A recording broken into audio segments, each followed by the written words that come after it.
성경 잠언 3장 1절에서 4절까지의 말씀입니다.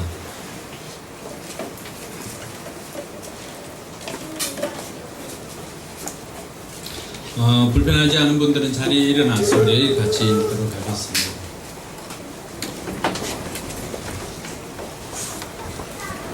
잠언 3장 1절로 4절까지의 말씀입니다. 같이 읽습니다. 내 아들아, 나의 법을 잊어버리지 말고 내 마음으로 나의 명령을 지키라.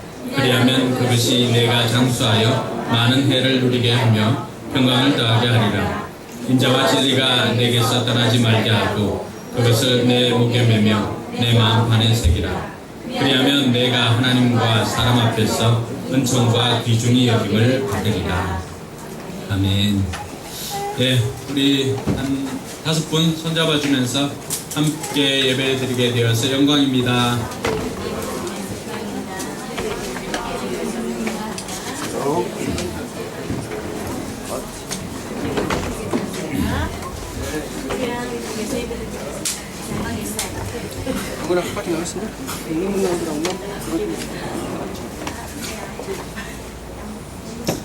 네, 여러분들과 함께 예배드리게 되어서 영광입니다.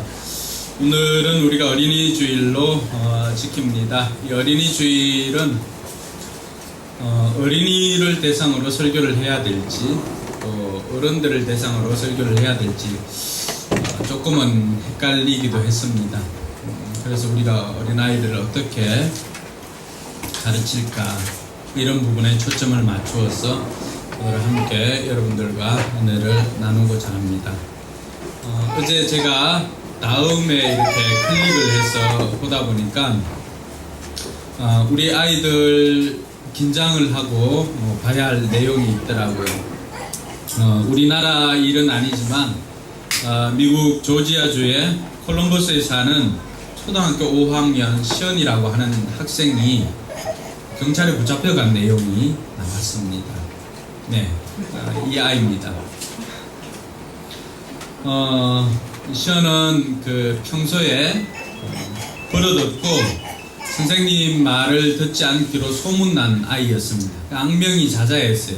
얼마나 말썽꾸러기였으면은 선생님도 와서 이 아이가 하도 숙제도 안 해오고 선생님 말도 듣지도 않고 하니까 담임 교사가 직접 집으로 찾아와가지고 이 아이가 이렇다고 하면서 주의를 주기도 하였습니다. 그리고 엄마도 이야기를 해도 엄마 말도 듣질 않습니다. 그래서 엄마가 큰 결단을 합니다. 이렇게 아이를 계속해서 방치하다가는 이 아이가 장차는 불량배들과 어울려서 장차 범죄자가 될 수 있다는 생각에 특단의 조치를 하게 됩니다. 그것은 바로 경찰에 신고하는 것이었습니다. 우리 아이들 긴장해야 됩니다. 승리 왠지 긴장해야 됩니다. 그래서 아이가 그날도 계속해서 말을 듣지를 않습니다. 그러니까 엄마가 이제 이야기합니다. 너 자꾸 그렇게 말 안 들으면은 경찰에 신고할 거다. 이러니까 시연이 코웃음을 칩니다. 경찰에 신고하려면 한번 해보세요 하고는 그렇게 하자 엄마가 직접 전화를 해서 경찰에 신고를 했습니다. 몇 분이 되지 않아서 사이렌 소리와 함께 경찰이 들이닥치고 아이를 수갑을 채워서 연행을 해갑니다. 그러니까 아이가 갑자기 경찰이 집에 쳐들어오자 깜짝 놀랐어요. 그리고는 옆에 있는 모습처럼 울면서 다시는 안 그러겠다고 한 번만 용서해달라고 그렇게 간절히 내어 달렸습니다. 물론 사전에 엄마가 경찰서에 연락을 하긴 했습니다. 아이가 이렇게 하니까 훈육을 목적으로 신고를 하겠다라고 해서 신고를 했습니다. 그래서 이 아이는 시연은 경찰서에 잡혀가고 5분 동안 훈방 조치를 받게 됩니다. 훈방 조치를 받게 되고 그리고는 다시금 집으로 데려다 주었습니다. 집에 내려다 주자 쫓아가서 엄마 품에 안기고는 다시는 그러지 않겠노라고 약속을 하고 응응 울기도 했습니다.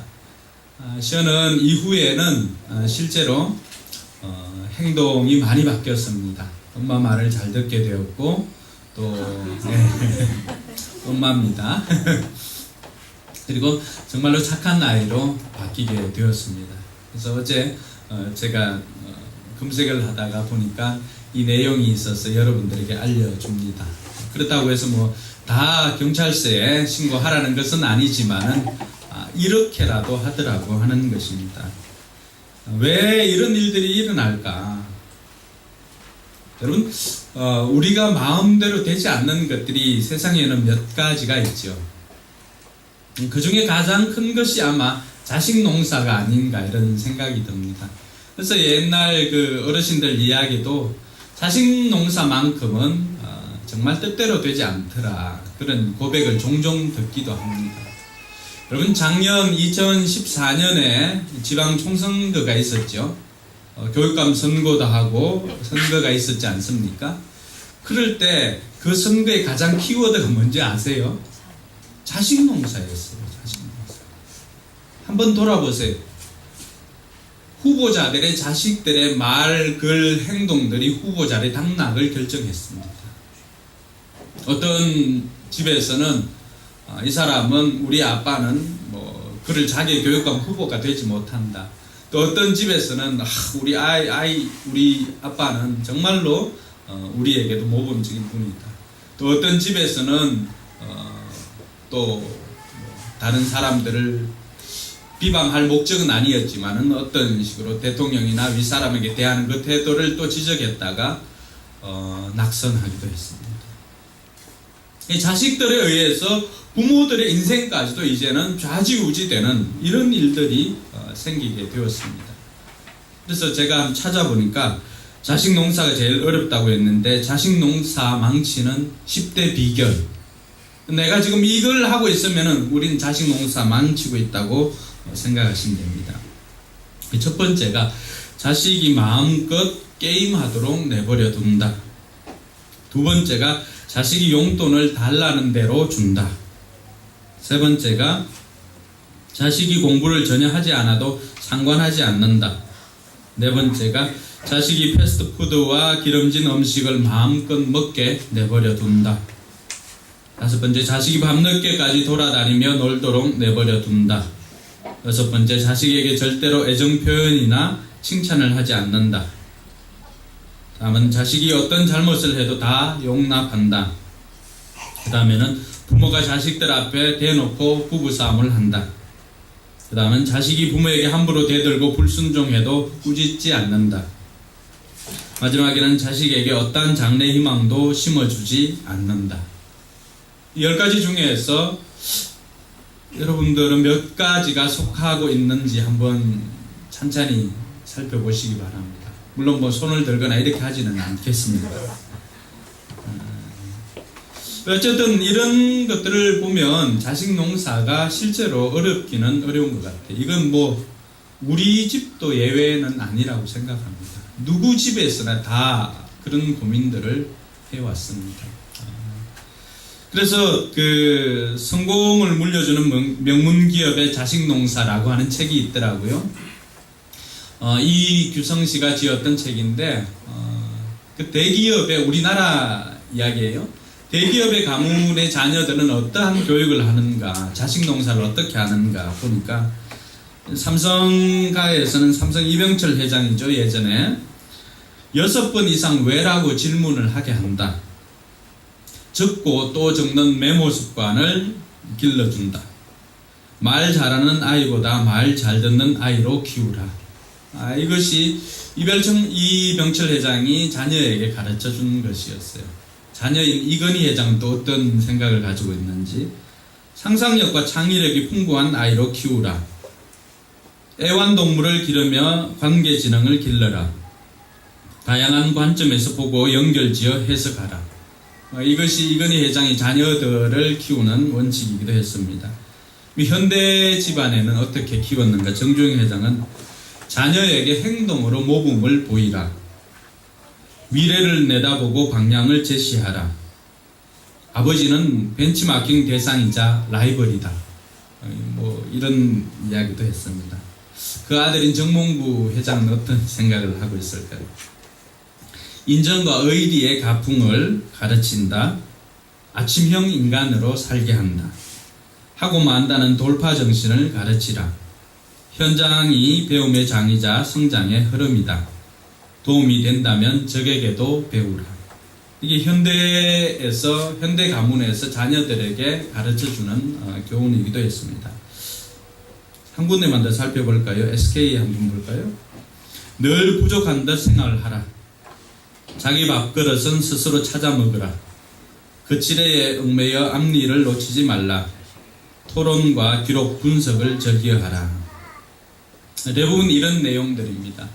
근데 세계적인 명문 가정들, 그러니까 뭐 버락 오바마, 빌 게이츠 등등 이런 가문들은 어떻게 했는가 살펴보니까 이 책에는 나와 있지는 않지만 다른 책을 통해서 보니까 대부분 독서를 강조했습니다. 책을 많이 읽기라고 했습니다. 그 중에도 인문고전을 읽고 생각하며 행동하게 하는 것들을 많이 가르쳤고, 올바른 가치관과 꿈을 심어준 부모님이 항상 있었다는 것입니다.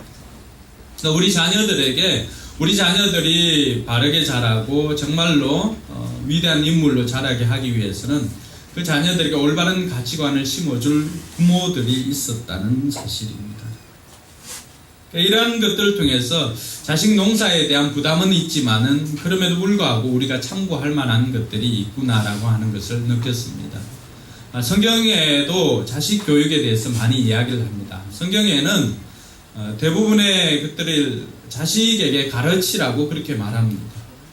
솔로몬, 당대 최고의 지혜자라고 하는 솔로몬은 어떻게 자녀 교육을 하였을까? 솔로몬의 자녀 교육을 보면 오늘 우리가 읽고 있는 이 잠언은 대부분이 솔로몬이 기록한 책입니다. 솔로몬이 자녀들에게 어떻게 살아야 할 것인가, 특별히 다음 세대들에게 너희들이 성공하려면 어떻게 살아야 할 것인가를 자신의 경험을 통해서 아이들에게 지혜를 축약적으로 이야기를 합니다.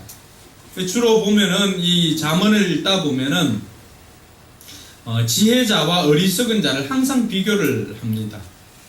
그래서 지혜로운 사람들의 행동 양식과 또 어리석은 사람들의 행동 양식에 대해서 설명을 해주고 자녀들에게는 지혜로운 자가 되기를 권면하였던 것을 알 수가 있습니다. 오늘 읽었던 이 말씀에도 예외는 아닙니다. 이 말씀에도 내 아들아 라고 하면서 자녀들에게 들려줍니다. 이 내 아들아는 솔로몬의 아들도 되지만은 오고 오는 모든 믿음의 자녀들에게도 이 말씀은 해당됩니다. 그래서 그 자녀들에게 부탁할 것, 권면하는 내용을 이야기를 하고, 그럼 그 권면에 따라서 이렇게 살아가면은 어떤 결과가 오게 되는 것인가를 설명을 해줍니다. 솔로몬이 자녀들에게 남겨주었던 것이 두 가지가 있습니다. 그 하나는 오늘 말씀에도 보면은 1절 같이 한번 읽어볼까요? 내 아들아 나의 법을 잊어버리지 말고 내 마음으로 나의 명령을 지키라. 나의 법이라고 했는데 이 나의 법은 영어 성경을 보면은 내가 가르쳤던 것 이렇게 말합니다. 그러니까 예수님께서도 우리에게 이야기를 하지요. 너희들은 모든 족속으로 제자를 삼으라고 말해줍니다. 모든 족속으로 제자를 삼으라고 할 때 그 제자를 삼는 방법이 뭐였습니까? 가서 모든 족속으로 제자를 삼고 아버지와 아들과 성령의 이름으로 세례를 주고 내가 너희에게 분부한 모든 것을 가르쳐 지키라. 그러니까 예수님께서 가르쳐 주었던 것, 이것을 잊지 말고 다른 사람들에게도 가르쳐 주라는 것입니다. 여러분들은 자녀들에게 무엇을 가르치고 있습니까? 오늘 솔로몬은 항상 자녀들에게 이 가르치고 그 자녀들이 잊지 않고 이것을 기억할 수 있도록 마음으로 또 새길 수 있도록 그렇게 명령을 하였던 것입니다. 3절에 한번 보시면은 3절에도 마찬가지입니다. 3절 같이 읽습니다. 인자와 진리가 내게서 떠나지 말게 하고 그것을 내 목에 매며 내 마음판에 새기라. 솔로몬이 또 권면하고 있는 것은 인자와 진리를 떠나지 말게 하라는 것입니다. 이 인자라고 하는 단어는 원어에 보면 헤세드입니다. 헤세드는 우리가 일반적인 사랑을 이야기할 때는 뭐 에로스나 또 다른 그 표현을 씁니다만은 이 헤세드라고 하는 단어는 하나님께서 우리를 향한 그 사랑, 그러니까 인내하신 구세주 할 때 이 인내라고 하는 단어와 인자라고 하는 단어와 하나님의 긍휼하심과 하나님의 사랑, 이 모든 것들이 다 동일한 단어입니다. 헤세드입니다. 헤세드. 보아스가 룻을 사랑했을 때 사용하는 단어도 이 헤세드입니다. 그러니까 보아스가 룻을 어떻게 사랑했는지를 알 수 있겠지요. 이런 헤세드, 우리 자녀들에게 있어서 이러한 사랑이, 하나님의 사랑이나 이런 사랑하는 마음이 하나님의 사랑이 그 마음에서 떠나지 않게 가르쳐라는 것입니다. 그것 있으면 우리 아이들이 세상을 참 따뜻하게 살 수 있을 것 같아요. 오늘날 너무나 각박한 세상에 우리가 살고 있지 않습니까? 그럴 때 이 아이들에게 있어야 할 것이 무엇인지를 솔로몬을 통해서 우리가 배우게 되는데, 그것은 바로 하나님의 사랑이, 헤세드가 그 마음에 있게 하라는 것입니다. 또 하나는 뭐예요? 진리가 이 아이들 마음속에 떠나지 않게 하라는 거예요. 많은 사람들이 상대적인 진리를 이야기를 합니다. 요즘 아이들이 살아갈 때 절대적인 진리가 사라진 세상이죠. 너무나 다원화되어 있습니다. 그러니까 이것이 옳다라고 얘기를 하지 못하는 시대에 살아가고 있습니다. 이 사람에게는 옳지만 저 사람에게는 옳지 않기 때문에 절대적인 진리를 주장을 하지를 못합니다. 그러나 우리에게는 오고 오는 모든 시대에 변함없는 진리가 있습니다. 그게 뭐죠? 예수는 그리스도라고 하는 사실입니다. 할렐루야.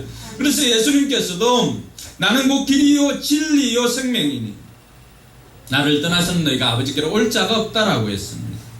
이 진리 대신 예수 그리스도, 절대 진리가 떠나지 않도록 우리 아이들이 진리 가운데 살 것을 권면하고 있는 것입니다. 또 이 진리는 다르게 설명을 하면은 영어 성경에 보면은 대부분 신실함으로 그렇게 기록되어져 있습니다. 세계 50대 기업입니다. CEO들에게 물어봤습니다.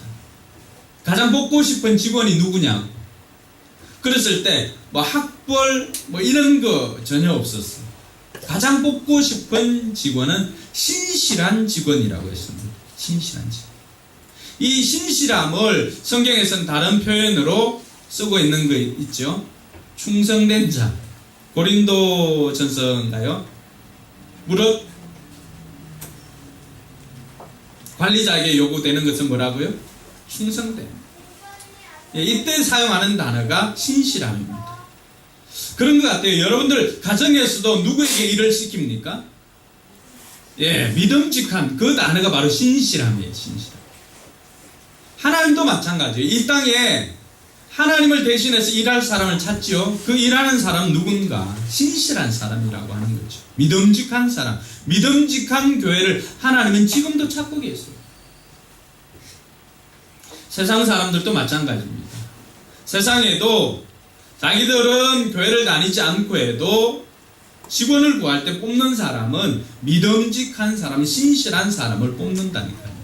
그러니까 우리 자녀들에게 이런 믿음직한 신실함이 있다면은 이 아이들은 결코 실패하지 않는 인생을 살 수가 있습니다. 그래서 솔로몬은 1절과 3절에서는 각각이 우리 자녀들이 갖추어야 할 요소를 이야기하고 2절과 4절에는 그렇게 살게 되면은 어떻게 될 것이다 라고 하는 약속을 설명을 해주고 있습니다. 그 약속이 뭐죠? 2절에 보니까 그리하면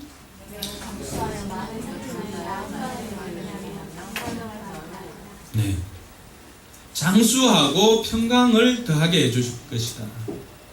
우리 아이들 마음속에 너희들이 하나님의 법을 지키고 부모들이 가르쳐준 것을 지키기만 한다면은 너희들은 이 땅에서 장수하게 될 것이다. 왜 그럴까요? 스트레스 받지 않아요. 오히려 더 마음의 평강을 누리게 된다고 말합니다. 부모 말씀 잘 들어가지고 손해본 사람 있을까요? 그래서 저는 항상 이야기하는 네 알겠습니다만 잘해도 자녀들의 인생이 바뀝니다. 4절에는 어떤 약속을 해주고 있습니까? 4절은 그래야면 내가 하나님과 사람 앞에서 은총과 귀중히 여김을 받으리라. 다른 말로 표현을 한다면은 너 정말로 하나님과 사람들에게 인정받고 싶고 성공하고 싶다면은 뭘 하라는 거예요? 인자와 진리가 떠나지 않게 하라는 거예요. 하나님의 말씀을 마음판에 새기고 살면은 너 세상에서 성공한다는 거예요. 많은 부모님들이 자녀들이 세상에서 성공하기를 원합니다. 근데 자녀들, 부모들 뜻대로 되지는 않죠. 그러니까 믿음의 사람 같은 경우는 성공할 확률이 다른 사람들보다 훨씬 더 많다는 거예요. 왜냐하면 이런 성공의 비결이 다 성경에 기록되어져 있음에도 불구하고 우리가 지키지 않아서 성공의 길에 이르지 못하는 거예요. 오늘 여기에 참석한 우리 자녀들, 그리고 자녀를 두고 있는 부모님들도 정말로 이 아이들을 세상에서 성공을 시키기를 원한다면은 먼저 이 아이들이 하나님의 법에서 떠나지 않게 가르쳐야 됩니다. 그리고 이 아이들 마음속에 사랑이 있고 또 이 아이들이 정말로 신실한 아이로 자랄 수 있도록 여러분들이 가정에서도 이 아이들을 교육을 시켜야 합니다. 그럴 때 이 아이들은 세상에서 다른 사람들이 가지지 못하는 최고의 경쟁력을 갖추게 될 것입니다. 이뿐만이 아니라 성경은 많은 부분에 있어서 자녀들을 가르치라고 설명을 합니다. 잠언 22장 6절에 보면은 마땅히 행할 길을 자녀들에게 가르치라. 그러면 늙어도 그곳에 떠나지 않는다고 말합니다. 언제 가르치라고 합니까? 어릴 때. 왜 그럴까요? 이미 조금 크게 되면은 우리가 흔히 사용하는 말로 머리가 굵어지면은 더 이상 부모님 말씀을 잘 듣질 않습니다. 예전에는 이 아이들이 어떻게 보면은 이런 스케치북 좀 검은색인가요? 그냥 스케치북과 같습니다. 그리는 대로 되는데 어느 순간인가 이 아이들 그 마음밭이 나이가 1살, 2살 더 들어감으로 세상적인 가치관들이 이 스케치북에 들어오기 시작합니다. 그러다 보면 이전에는 부모님 말씀만 들었는데 부모님 말씀이 옳은 줄 알고 들었는데 세상에 가보니까 부모님이 가르쳐주는 것과 상반된 가치관들이 들어오기 시작한 거예요. 지금 중2병을 앓고 있는 친구들이 있죠. 네. 부모님 말씀은 다 싫은 거예요. 그냥 학년적으로 중2병이 아니라 대부분의 자녀들이 중2병인 것 같아요. 부모님 말씀은 다 싫고 다 듣기 싫고 다 틀린 것 같고 누구 말은 다 맞는 것 같아요. 친구들 말은 다 맞는 것 같아요. 그러니까 잘못된 정보도 부모가 이야기하는 옳은 정보는 틀린 것 같고 잘못된 정보도 친구가 이야기해주면 다 맞는 것 같아요. 그러니까 이런 정보의 홍수 시대에 분별하지 못하고 살아가고 있는 것이 우리 자녀들이에요. 근데 어릴 때 가르치지 않으면은 이 아이들이 조금씩 자라기 시작하면서는 자꾸 그런 다른 진리들, 진리가 아닌 진리들이, 가짜 진리들이 들어와서 이 아이들 눈과 귀를 막습니다. 그러다 보니까 듣지를 않습니다. 스마트폰 우리가 많이 사용하죠. 이게 현명한이라고 하는 뜻도 있지만은 동사로 사용할 때는 공격적인 이런 뜻도 있습니다. 우리 아이들이 얼마나 그곳에 노출되어 있습니다. 어릴 때 잘 가르치지 않으면은, 어릴 때 절제를 가르치지 않으면은 아이들 정말로 곁길로 나가기 쉽습니다. 요즘 분노 조절이 안 되는 자녀들이 많이 있습니다. 왜 그럴까요? 부모도 분노 조절이 되지 않고 자녀들도 분노 조절이 되지 않습니다.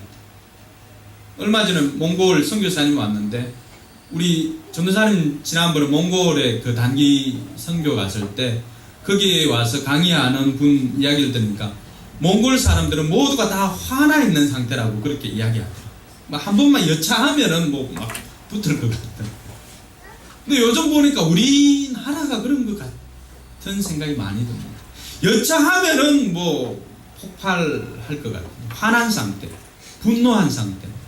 그러니까 지하철에 최근에 화제가 된 사탕녀, 그 친구는 좀 좋게 났죠. 아줌마가 할머니 폭행하는 걸 막았으면 사탕 물고 있는 그 여학생인가. 예. 이런 일들이 왜 일어날까요? 분노 언어가 조절이 되지 않기 때문에 그렇습니다. 그러면 이러한 것들을 언제 가르쳐야 할까? 어리면 어릴수록 가르치기에 좋다는 것입니다. 그래서 이 자녀들 가르칠 때는 때가 있습니다. 때가. 그래서 여러분들이 이 때를 놓치지 말아야 합니다. 그러니까 배가 이렇게 쓰러져도 구할 수 있는 뭐가 있다 그랬어요? 골든타임이 있다 그러지 않습니까? 이 골든타임. 자녀들에게 있어서도 이 골든타임이 있습니다. 제 생각에는 물론 어릴 때 그 애착이 생기기 전에도 골든타임이지만은 한 4학년 전쯤이 골든타임이 아닌가 이런 생각이 들어요. 아무리 바빠도 이때는 자녀들과 많은 시간을 좀 보내주고 자녀들의 이야기에 귀를 기울이면 좋을 것 같습니다. 우리 자녀들은 한 4학년 때인 것 같아요. 세상 컴퓨터나 게임에 눈을 뜬 시기. 그러니까 부모들과 어느 순간인가 같이 나가기를 싫어하더라고요. 혼자 있는 걸 좋아하고. 그러니까 여러분 자녀들 중에 벌써 이제 혼자 있는 걸 좋아하는 자녀들이 있다면은 유심히 살펴보아야 합니다. 우리나라 부모들은 자녀들이 어떤 컴퓨터를 하는지 어떤 게임을 하는지 모릅니다. 관심이 없어요. 그런데 외국 부모들을 보면은 한 70% 이상은 우리 자녀들이 어떤 게임을 하고 어떻게 하는지를 관심을 가지고 본다고 합니다. 그러면 여러분 자녀들이 어떤 게임을 하는지 혹시 알고 계세요?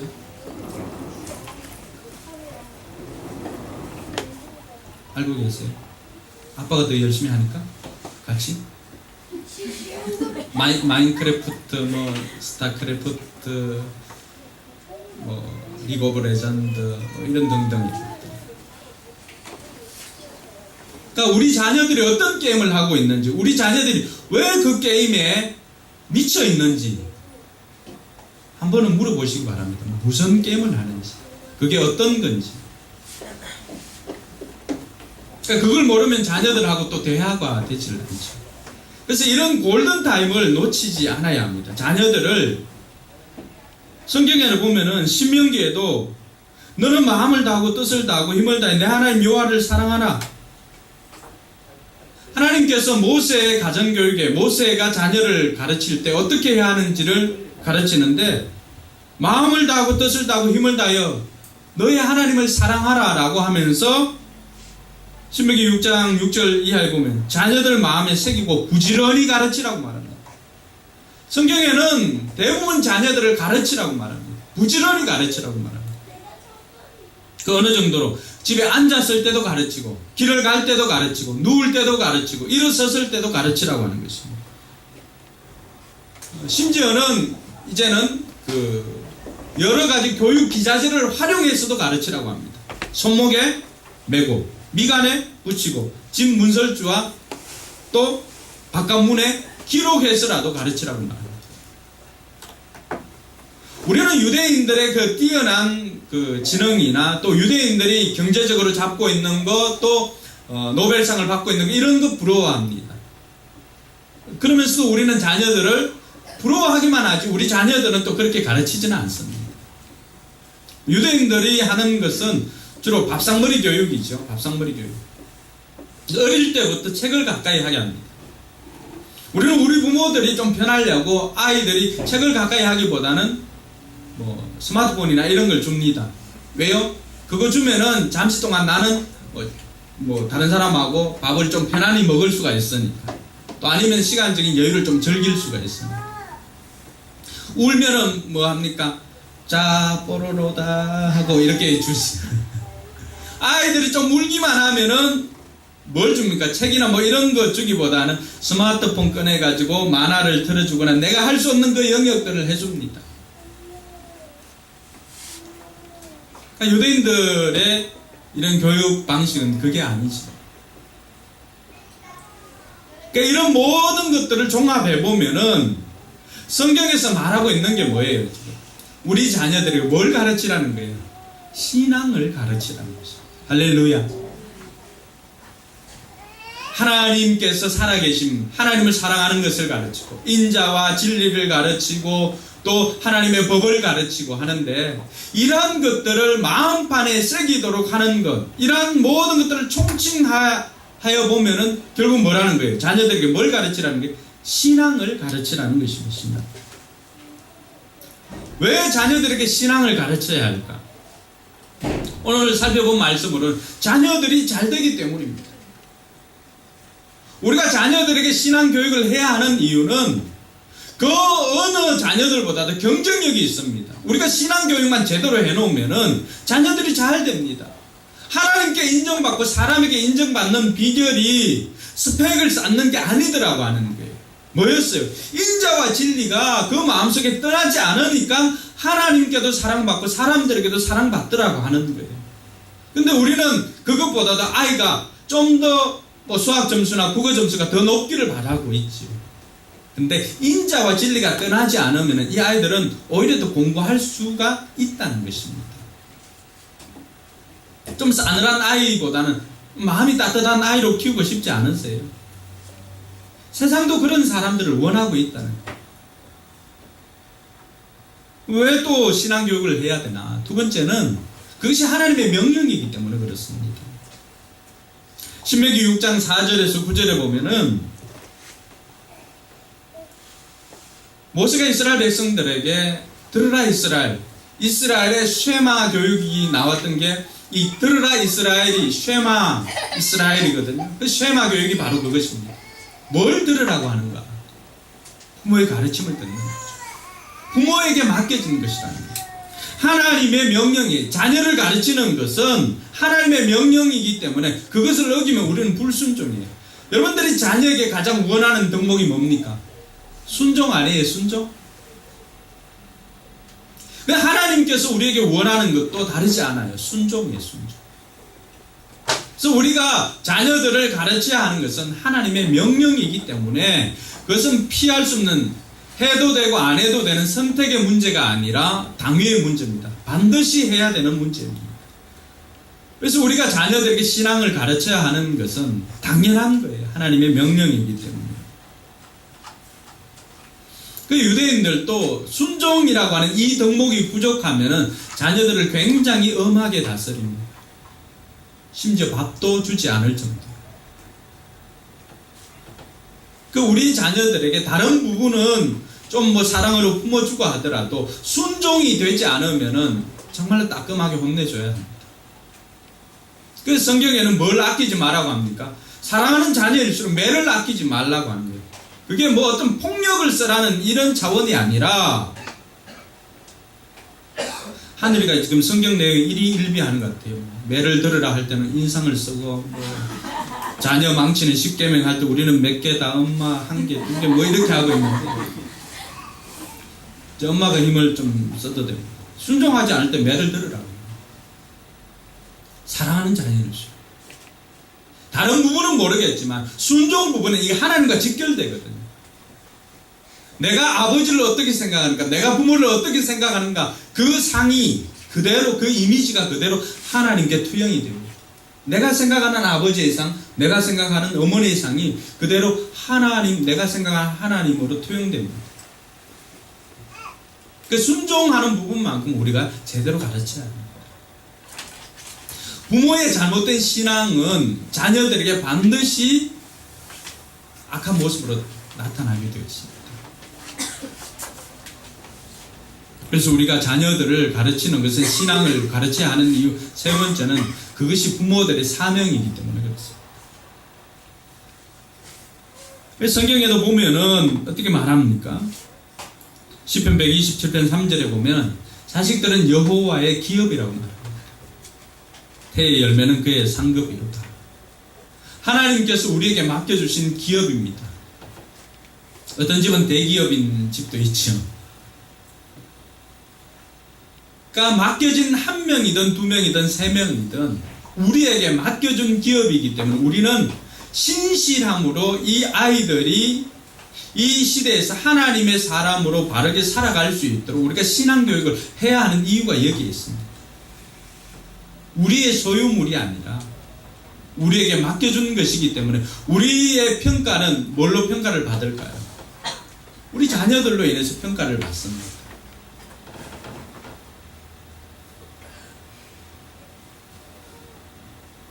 그래서 주님께서는 학교보다도 먼저 자녀들을 우리 가정에 먼저 맡겼습니다. 우리가 책임지고 이 아이들을 잘 가르쳐야 합니다. 왜 내게 이 아이를 붙여주었을까? 여러분들이 가장 잘 키울 수가 있기 때문에 여러분에게 붙여주었습니다. 저는 종종 그런 이야기를 합니다. 너 집에 진짜 잘 태어났다. 우리 집에 와서 니 절단 났다. 우리 집 자녀도 마찬가지인 것 같아요. 우리 집 자녀도 우리 집이니까 그래도 행복한지 안 한지 모르겠지만 그렇게 살지. 다른 집에 갔으면 그 역시 다리몽디 절단 났을 거예요. 그런 생각 들지 않나요? 자식들은 우리에게 맡겨주신 기업이 있죠. 그 어느 젊은 부부의 이야기가 페이스북인가 이렇게 돌지 않았습니까? 결혼을 했지만 오랫동안 아이가 생기지 않았는데 몇 년이 지나고 아이가 태어났는데 그 아이가 장애를 가진 아이였어요. 엄마가 얼마나 마음이 아팠을까요? 오랜 기다림 끝에 자녀를 보았는데 그냥 뭐 내성마비 정도의 그런 장애아가 태어난 거죠. 너무나 마음이 아파서 하나님께 이렇게 남편이 항변하면서 기도하는 중에 하나님께서 자기 마음에 주신 감동으로 하나님의 음성을 듣게 된 거죠. 그래도 너라면 그 아이를 정말 잘 키울 수 있을 것 같아서 너에게 맡긴 거야. 우리가 다른 아이와 비교를 해봤을 때는 어떤 데는 부족함이 보일 때도 있고 어떤 부분은 뭐 잘할 때도 있지만 이 아이의 부족함 또 이 아이의 잘남 이 모든 것들이 그나마 우리 같으니까 우리에게 맡겨주신 것은 우리가 이 아이를 가장 잘 키울 수 있으니까 하나님께서 여러분들을 믿고 맡겨주신 줄 믿으시기 바랍니다. 홀트나 이런 곳에서 아이를 입양할 때 뭘 볼까요? 물론 경제적인 것들도 다 봅니다. 가장 우선하여서 보는 것은 얼마나 이 아이를 잘 맡아서 키울 수 있을까 그걸 점검하는 거예요. 하나님께서 여러분들에게 그 점검이 끝났기 때문에 여러분들 자녀를 여러분 집에 맡겨주신 줄 믿으시기 바랍니다. 그래서 우리가 신앙교육을 해야 하는 이유는 이것이 우리의 사명이기 때문이에요. 그래서 우리에게 다른 어떤 것 많은 것이 있지만은 우리가 무엇보다도 잘 해야 하는 것은 우리 자녀들을 신앙교육을 잘 해야 하는 것입니다. 할렐루야. 목사가정도 마찬가지고 예전에 제자 옥하는 보면서 참 마음이 안타까웠습니다. 그 자녀들의 이야기들. 그러면서 오 목사님이 이찬수 목사님이나 또 자녀들 이렇게 가정에도 신경 쓰라고 했던 이유들 들으면서 목회자도 예외는 아닌 것 같아요. 1차적으로는 가정이 자기 자녀들을 정말 잘 신앙적으로 교육을 해야 합니다. 그리고 교회에 속한 자녀들.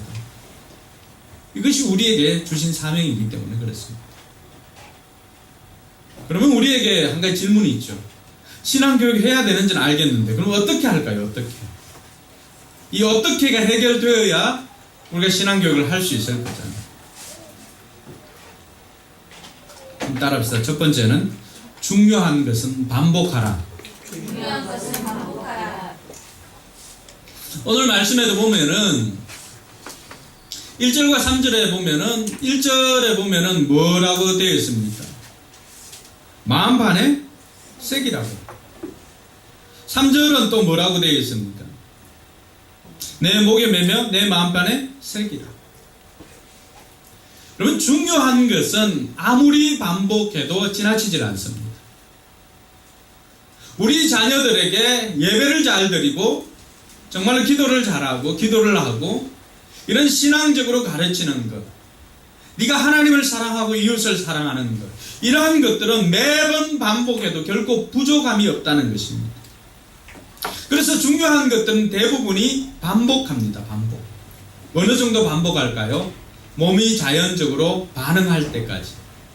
그러니까 우리 아이들이 습관적으로라도 습관이 될 때까지, 좋은 습관으로 자리 잡을 때까지 우리가 신앙을 가르쳐야 하는 이유가 여기 있습니다. 그 방법은 반복하는 거예요. 반복. 여러분, 성경에도 보면 계속해서 반복되는 내용들이 많이 나옵니다. 왜 그럴까요? 그만큼 중요하기 때문에 그렇습니다. 어떤 글을 읽더라도 중요한 내용들은 계속해서 반복되어집니다. 우리 자녀들에게 한번 물어보면 됩니다. 부모님들이 사용하는 빈출어휘가 뭐니? 물어보면 됩니다. 뭘 가르치는지, 집에서 뭘 가르치는지. 혹시 빈출어휘가 좀 아니에요? 좀! 여러분 가정에서 빈출어휘가 뭡니까? 공부하라예요? 뭐뭐 해라. 중요하니까 반복하는 거예요. 어느 때까지? 마음판에 새길 때까지. 바깥에 새겨진 것은 바람 불면은 지워지기라도 하지요. 그러니까 마음판에 새기라는 거예요. 이게 얼마나 중요하냐 그러면은, 하나님도 이스라엘 백성들에게 이것만 마음판에 새기면은 어디에 내놔도 자랑스러워, 어디에 내놔도 실패하지 않을 수가 있어요. 그러니까 마음판에 새겨서 다니면 된다는 거죠. 그래서 우리 자녀들에게 여러분들은 마음속으로 생각해 보세요. 뭘 내가 반복해야 할지. 중요한 것들은 반복해서 가르쳐야 합니다. 나의 법, 나의 가르침. 이것이 가정에 중요하게 작용하는 것입니다. 둘째로, 어떻게 해야 되는가? 뭘 가르쳐야 될까? 바른 가치관을 가르쳐야 합니다. 오늘 솔로몬이 생각했을 때 중요하게 생각하는 우선순위의 가치관이 뭐였어요? 인자와 진리였어요. 그러니까 이것만 있으면, 다른 많은 것들 없어도 이것만 있으면은 그래도 세상에서 하나님께 사랑받고 사람들에게 사랑받을 수가 있으니까 우선적으로 가르쳐야 하는 것이 바로 이것이다 라고 하는 것이었죠. 모세에게 있어서 바른 가치는 뭐였을까요? 하나님 사랑이었어요. 너는 마음을 다하여 뜻을 다하여 힘을 다하여 주 너의 하나님을 사랑하라. 이것을 가르쳤습니다.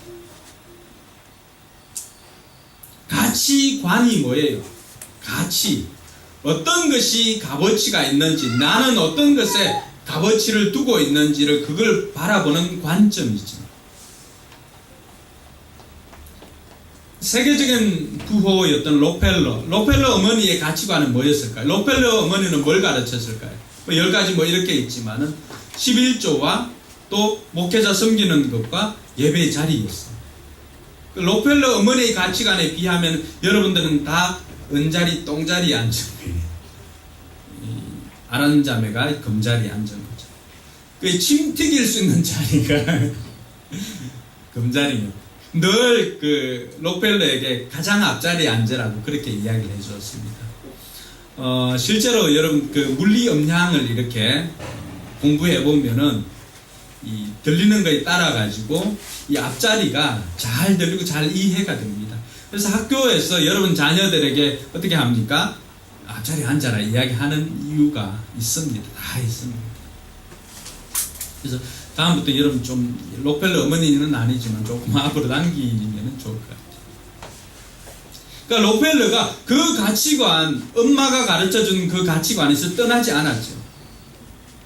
그러니까 하나님께 사랑받고 사람들에게 사랑받았어요. 오늘날 많은 사람들이 이 록펠러의 영향으로 많은 사람들이 또 성공을 하기도 했습니다.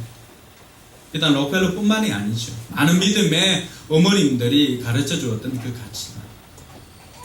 어거스틴이라고 하는 성인을 두었던 어머니 모니카 여사는 어떻습니까? 모니카 여사가 그 자녀에게 남겨주었던 가치관은 기도하는 어머니의 자녀는 결코 다른 길로 가지 않는다는 것을 가르쳐 주었습니다. 그래서 늘 어거스틴은 한마디로 이야기하면 망나니였어요. 개망나니. 10대 때 가출을 하고 17인가요? 여자아이 데리고 와서 살기도 하고 이단을 쫓아가기도 하고 이랬던 사람입니다. 물론 진리를 쫓아서 그렇게 하긴 했지만 결국 그 아이를 포기하지 않는 한 사람이 있었어요. 엄마 모니카였어요. 여러분들이 포기하면 안 됩니다. 결코 자녀를 포기하면 안 됩니다. 지금 보기에는 여러분들 수준에 도달하지 못했다 할지라도 절대 포기하면 안 됩니다. 그래서 기도할 때 기도하는 어머니의 기도는 결코 자녀들이 곁길로 가지 않습니다. 할렐루야. 왜 이런 가치관, 바른 가치관을 가지고 여러분들이 아이들에게 바른 가치관을 가르쳐 주어야 합니다. 가치관은 우선순위에 해당하는 것이죠.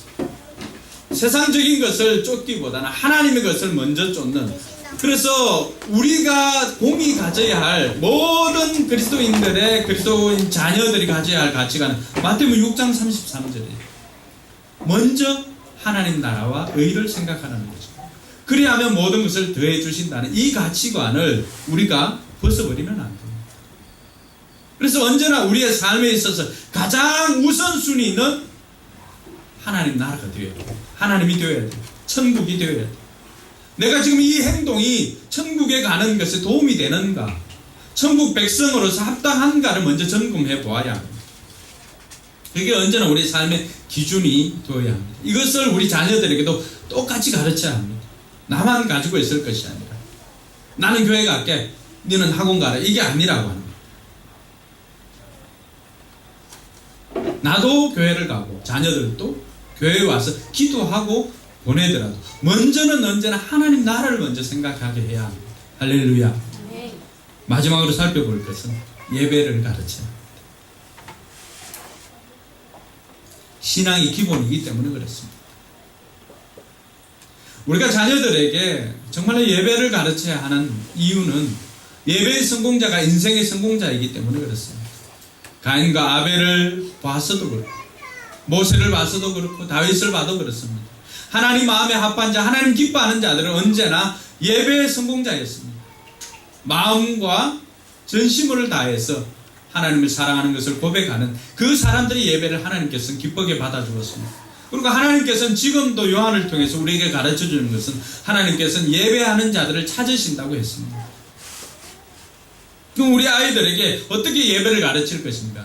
부모가 본을 보이는 거예요. 부모 먼저. 부모가 예배의 자리를 늘 우선으로 하고 예배 드릴 때 그런 모습들을 통해서 부모가 본을 보이는 것입니다. 정말 가장 좋은 것은 우리 집도 잘 안 될 때가 많이 있지만 가정 예배를 드리는 것입니다. 그럼 최소한 일주일에 한 번씩이라도 가정 예배를 드리시기 바랍니다. 그것이 정말로 가족들에게, 자녀들에게 예배를 가르치는 가장 지름길입니다. 그리고 예배 시간에 자녀들과 함께 예배 드릴 때는 자녀들도 옆에 앉아서 예배를 가르치십시오. 그 시간에 자녀들 책 읽게 하지 마시고, 제가 그렇게 어렵게는 말하지 않습니다. 그러니까 자녀들도 알아들을 수 있을 정도가 되니까 뭘 알겠나라고 하지만 다 듣습니다. 그러니까 자녀들도 왔으면 같이 예배를 드리시기 바랍니다. 세대통합 예배가 그래서 중요한 것이죠. 그러니까 예배 시간에 늦지 않는 그런 것도 가르치고, 아이들에게 헌금을 어떻게 준비하는지도 가르치고. 그러니까 요즘은 뭐 이렇게 다리미질 하진 않잖아요. 헌금. 지금도 정말 신앙이 좋은 분들 보니까 새돈만 나오면 이렇게 구별 내두더라고요. 가게 하시는 분도 물어봤어요. 왜 그러냐 그러니까 이 새돈은 구별해서 헌금 드릴 거라고. 그러니까 안 보는 것 같지만 누가 볼까요? 자녀들이 다 보고 배웁니다. 기도하는 것도 마찬가지고 성경 읽는 것. 그래서 오늘 칼럼에도 이렇게 적었지만은 기신정이면 불량이행이요 기신부정이면 수령부정이라. 자신이 올바르면 명령을 내리지 않아도 이행을 하고 자신이 올바르지 않으면 명령을 내려도 잘 따르지 않는다는 거예요. 삶으로 본을 보이는 것이 중요합니다. 그래서 개는 뭐 나는 뭐 옆으로 가지만 자녀들 보고 앞으로 가라고 하는 거하고 똑같습니다.